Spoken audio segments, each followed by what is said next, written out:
Hey, I'm just back for another hot take. Another rant. I got Funko Pops on the mind for some reason. I've never bought in one of these. I've never owned one of these, and like I know that these been around for years and years and years. So I can't really say this for back then, but at the time we are right now, I think Funko Pops are terrible as a collectible, and I'll go over a couple different reasons why, as well as talking about other things such as other collectibles and why trading cards are probably one of the greatest things you can collect as a person, as like a human. And I'll give you my logic and my reason why. So, to start off, I want to talk about why I don't like Funko Pops and why I don't like Funko Pop collectors. Funko Pops in their normal stage or normal state is totally fine buying one. Uh, I've been a poor 18-year-old making minimum wage. I've been broke before many times, and sometimes it's the little things that can make you happy. I'm a big Lord of the Rings fan. I would, I would buy one of these normally. This is something that's like, you buy one of them because they're $10. And if I was broke and I only had $10, I would buy one of these. If I wanted something to remember, that's the thing. It's like we go through life and we go through various phases of the work week and of life, and we have to do this and we have to do that, and sometimes we forget ourselves and we forget the things that we love, and that's oftentimes the reason why we get statues of things or trading cards or just something as a reminder of the things that we love, because we will go through in and out of phases on things we have to do whether we want to or not, and we always want a reminder of the things that we love. And I would love something like a Lord of the Rings statue myself. And a legitimate Lord of the Rings statue can go anywhere from $100 for cheaper stuff, $300, 500, 1,000, 2,000, like on this website. What you'll find is the more that you spend, the higher the quality of the statue. So this is oftentimes a deterrent because people like that reminder. They like that little statue, but they can't afford a $2,000 statue. $2,000 does a lot with money. It does a lot with money. That's a vacation. That's a down payment on a new car. That's a lot of shit.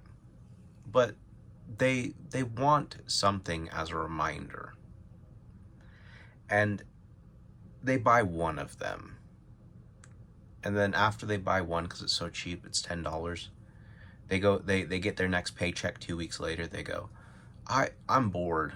I want to go buy another Funko Pop. And then they go buy another Funko Pop.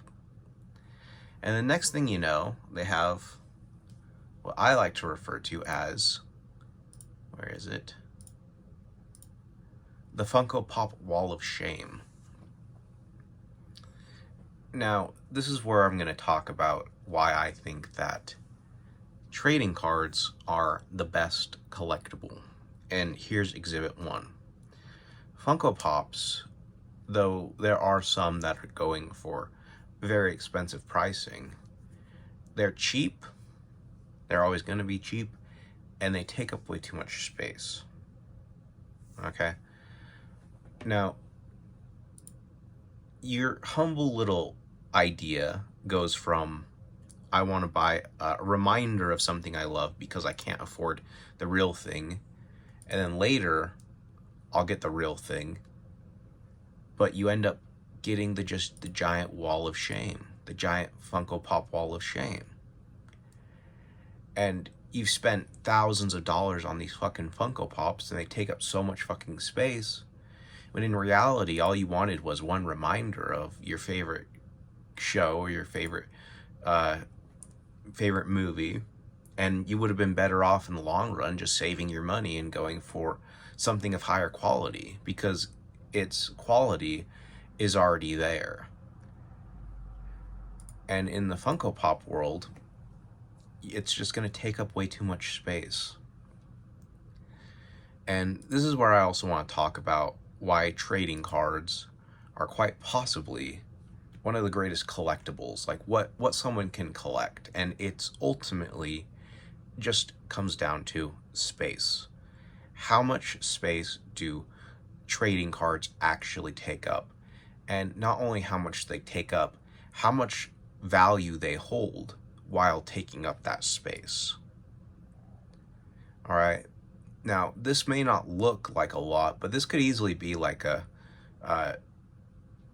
$20,000 collection, 50, 100, maybe $250,000 collection. It doesn't look like it. These look like all ratted boxes, but there might be cards in there that are worth a lot. That, you know, all it takes is 100 cards valued at $1,000, and you have a $100,000 collection.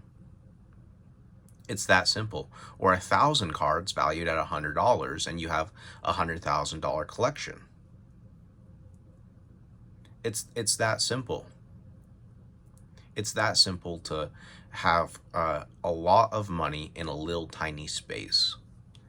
And it benefits not only people who have homes, but people who don't have space. There are tons of people who live in nice housing, and then there's tons of people who live in little apartments.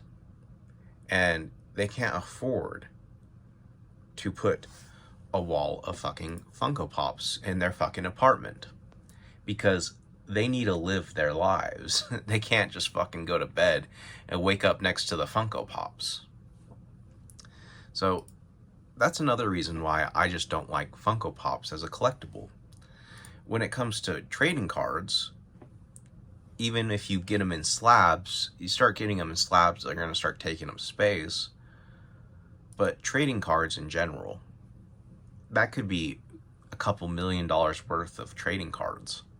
And it just doesn't look like it. It doesn't look like it. But that's the funny thing. Now, it's not only Funko Pops that has this kind of issue. It's also sneakerheads. People that like sneakers. Same issue. I bet, like, you know, these sneakers over here, $3,000, $5,000, you know. And his probably has like a $100,000 collection, but it's literally taking up a whole room. Maybe even less. Maybe it's like $10,000. Do you think a $10,000 collection of sneakers is worth it if it sacrifices an entire living space in your house? Same thing with like something like Legos. I like Legos. I've played with Legos, but even like these things, I know that these don't like really appreciate in value, but they hold their value. If you were to sell a piece like this, like a Lego set that's already completed, people are still going to pay for it.